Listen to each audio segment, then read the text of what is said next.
ನಮಸ್ಕಾರ ವೀಕ್ಷಕರೇ, ಗ್ಯಾರಂಟಿ ಸ್ಪೆಷಲ್ಗೆ ಸ್ವಾಗತ. ನಾನು ಕಾರ್ತಿಕ್. ಮೋದಿ ಜೊತೆ ಸೇನಾಧಿಕಾರಿಗಳ ಸುದೀರ್ಘ ಮೀಟಿಂಗ್. ಪಾಕಿಸ್ತಾನಕ್ಕೆ ಬುದ್ಧಿ ಕಲಿಸಲು ಶುರುವಾಗಿ ಬಿಟ್ಟ ಕೌಂಟ್ ಡೌನ್. ಆಹಾರ ಸಂಗ್ರಹಕ್ಕೆ ಒತ್ತು, ಅಣುಬಾಂಬ್ ಹಾಕ್ತೀವಿ ಎಂದ ಜೋಕರ್. ಇದೇ ಈ ಹೊತ್ತಿನ ವಿಶೇಷ. ಯುದ್ಧಕ್ಕೆ ಟೇಕ್ ಟೇಕ್ ಟೇಕ್.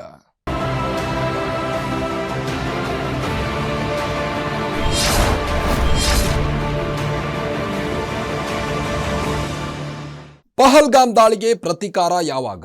ಇಡೀ ದೇಶದ ಜನತೆ ಕೇಳ್ತಿರೋದು ಇದೊಂದೇ ಒಂದು ಪ್ರಶ್ನೆ. ಭಾರತ ಯಾವ ರೀತಿಯ ಪ್ರತೀಕಾರ ತೆಗೆದುಕೊಳ್ಳುತ್ತೆ ಅನ್ನೋದು ಯಾರಿಗೂ ಗೊತ್ತಿಲ್ಲ. ಕೇಂದ್ರ ಸರ್ಕಾರ ಕೂಡ ಪಾಕಿಸ್ತಾನದ ವಿರುದ್ಧ ಯಾವ ರೀತಿ ಪ್ರತೀಕಾರ ತೀರಿಸಿಕೊಳ್ತೀವಿ ಅಂತ ಹೇಳ್ತಿಲ್ಲ. ಇದರಿಂದಾಗಿ ಸರ್ಕಾರದ ನಡೆ ನಿಗೂಢವಾಗಿದೆ. ಇದೇ ಕಾರಣಕ್ಕೆ ಪಾಕಿಸ್ತಾನದ ವಿರುದ್ಧ ಯುದ್ಧಕ್ಕೆ ತಯಾರಿ ನಡೀತಾ ಇದೆಯಾ